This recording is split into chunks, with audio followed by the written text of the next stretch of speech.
হোজাইত চোৰাং বন্যজন্তুৰ অংগসহ গ্ৰেপ্তাৰ এজন হাতীৰ দাঁত হৰিণৰ ছাল আৰু অচিনাক্ত বন্যজন্তুৰ অংগসহ গ্ৰেপ্তাৰ এজন হোজাইৰ চিঙাৰী বস্তিৰ পৰা গ্ৰেপ্তাৰ লোকজনৰ নাম নাছিৰ আলী আৰু ঘৰ হোজাই ডবকাত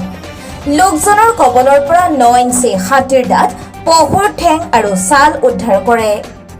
দক্ষিণ নগাঁও বন সংমণ্ডলৰ বন প্ৰাধিকাৰী গুণদীপ দাসৰ নিৰ্দেশত বন সুৰক্ষা বিষয়া চেমিম আক্তাৰে লোকজনক গ্ৰেপ্তাৰ কৰে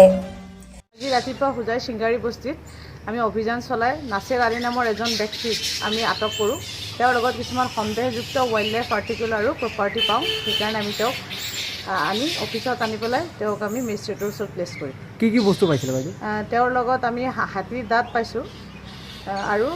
পহু ঠেং পাইছোঁ আৰু আনআইডেণ্টিফাইড আৰ্টিকেল আছে এইবিলাক বজাৰ মূল্য কিমান হ'ব আনুমানিক বজাৰ মূল্য মই ক'ব নোৱাৰিম কিন্তু যিটো আমি আইভৰি পাইছোঁ আইভৰিটোৰ লেংথ হ'ল 9 চেণ্টিমিটাৰ আৰু যিটো পহু পাইছোঁ সেইটোৰ হ'ল পহু ঠেংটোৰ লেংথ আপোনাৰ 8 চেণ্টিমিটাৰ